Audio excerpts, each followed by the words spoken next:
Днес съм решил да направя една така бърза разходка из Кинта Сала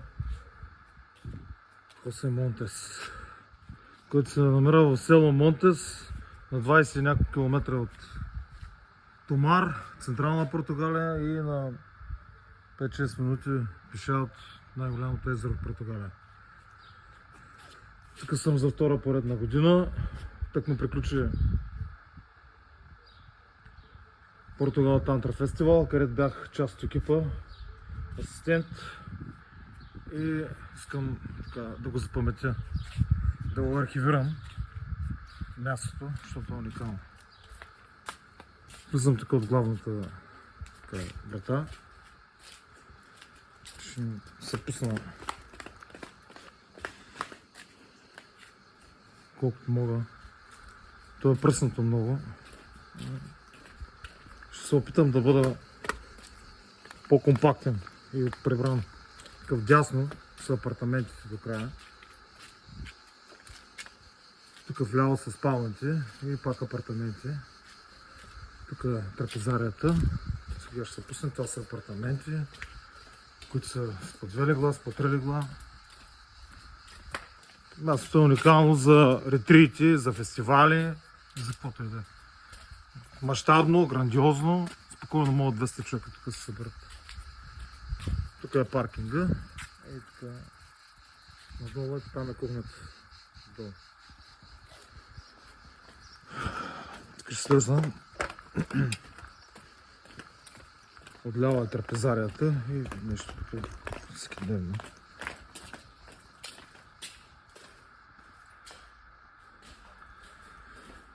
Уникално място. С камина. Гледка, топ гледка. Котки. Тук е басейна.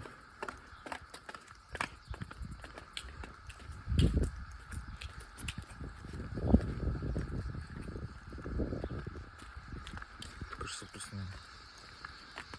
Долу са конете. Вероятно преди това са били някакви конични. Сградите са в такъв колониален португалски стил от едно време. Долу е там, има и тенти, палатки, домове, куполи по-скоро малки. Сега тук ще слезнем в едно от любимите места тук, басейнчето. Пускам се надолу.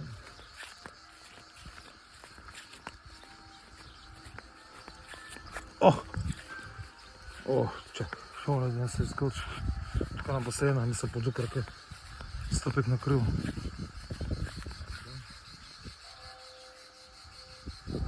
Тук камбаната бие на всеки половин час. Село Монтес, централна Португалия. Такова ефтинение не съм виждал никъде. 6 държави съм живял, но такова нещо не бях виждал.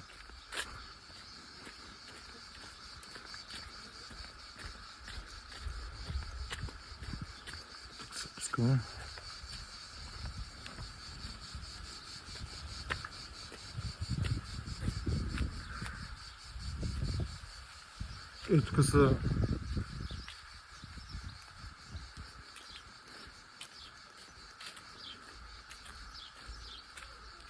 спалници. Долу общото спалня и на третия етаж апартаменти. Миналата година бях тук, обаче тази година съм другаде.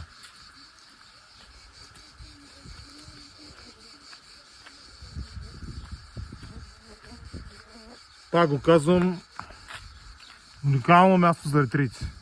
Разчупено, разгърнато, с различни типове настанявания. Просто за втора поредна година съм тук, по една седмица, стоя и повече даже. Топ дестинация. Да се отделиш от външния свят и да качиш рязко за една седмица вибрацията и чистотата. Да преживееш минимум една мини трансформация. Някои преживяват и по няколко. Сега ще пусна втора част Обаче, защото те са далече, да покажа другата част от кинта. Тук трябва този път напред да вървя, после в дясно, после в ляво, ще покажа Шакти темпъла и след това Шива темпъла, само че във втора част ще го направя.